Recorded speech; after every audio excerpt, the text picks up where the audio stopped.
Zionist ഭീകരത ലോകസമാധാനത്തിന് ഭീഷണി. ഇസ്രായേലിനെതിരെ പ്രതിഷേധമുയർത്താൻ ഇന്ത്യ തയ്യാറാകണം. മുഖ്യമന്ത്രി.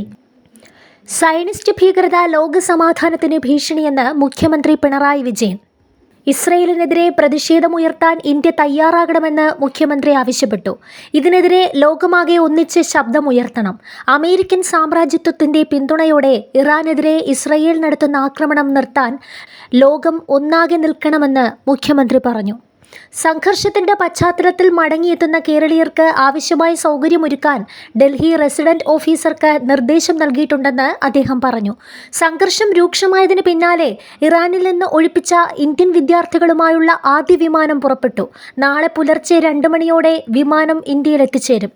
അതേസമയം രാജ്ഭവനെ RSS ശാഖാ നിലവാരത്തിലേക്ക് താഴ്ത്തരുതെന്ന് മുഖ്യമന്ത്രി പിണറായി വിജയൻ. കാവ്യ പതാകയ്ക്ക് വേണ്ടി വാദിച്ചവരാണ് RSSകാർ ബ്രിട്ടീഷുകാർക്ക് പാദസേവ ചെയ്തു. ഭരണഘടനയ്ക്ക് പകരം മനുസ്മൃതി ആവശ്യപ്പെട്ടവരാണ് RSS. ഭരണഘടനയോട് അവർക്ക് അസഹിഷ്ണുതയെന്നും മുഖ്യമന്ത്രി പിണറായി വിജയൻ MV ഗോവിന്ദൻ പറഞ്ഞതിനെ വിശദീകരിച്ചു. വാർത്തകൾ വന്നത് തെറ്റിദ്ധാരണയോടെയാണെന്നും മുഖ്യമന്ത്രി പറഞ്ഞു. തലകുനിക്കാതെ രാഷ്ട്രീയം പറയുന്ന പാർട്ടിയാണ് CPM. രാഷ്ട്രീയ ശത്രുവിനെ തിരിച്ചറിയാൻ CPMന് ശേഷിയുണ്ട്. RSSനെ പ്രീണിപ്പിക്കുന്നത് CPMന്റെ രീതിയല്ല. കോലീബി സഖ്യം മറക്കരുതെന്നും മുഖ്യമന്ത്രി പറഞ്ഞു. ഒരു വർഗീയതയോടും വിട്ടുവീഴ്ചയില്ല. ഒരു വർഗീയതയും CPM കൂട്ടുപിടിച്ചിട്ടില്ല.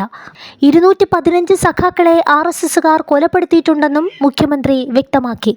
അതേസമയം VD സതീശനെയും മുഖ്യമന്ത്രി പരോക്ഷമായി വിമർശിച്ചു. RSS നേതാക്കളുടെ ഫോട്ടോയെ വണങ്ങിയവരുണ്ട്. RSS ചിത്രത്തിന് മുന്നിൽ CPMകാർ വണങ്ങി നിന്നിട്ടില്ല. ഞങ്ങൾക്ക് RSSുമായി യോജിക്കാവുന്ന ഒരു മേഖലയുമില്ലെന്നും മുഖ്യമന്ത്രി വ്യക്തമാക്കി. RSS ശാഖയ്ക്ക് കാവൽ നിന്നുവെന്ന് പറഞ്ഞത് മുൻ KPCC പ്രസിഡന്റാണ്. അടിയന്തരാവസ്ഥയിൽ ആരുടെയും തണൽ തേടിയിട്ടില്ലെന്നും മുഖ്യമന്ത്രി പറഞ്ഞു.